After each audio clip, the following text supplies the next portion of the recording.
Kai kuna ina mata ku zo ga wani sabon ɗinki ya shigo, ni aiki na talla ne, na karɓi yan canji na, abin tsiya kowa da kalan nashi ke zo kuna musu.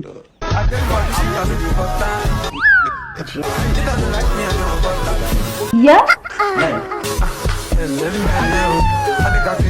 Jakar uba.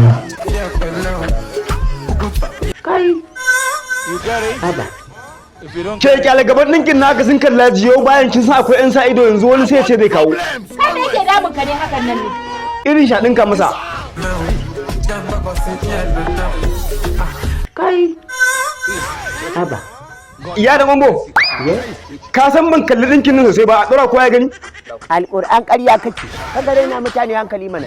To kai da kace ka gani faɗa mu inda addihu riga yake in dai ba ta wani gun idan kake kallo ba. God have mercy upon us. Mutum da kai mahaifaci ne, baka da hankali.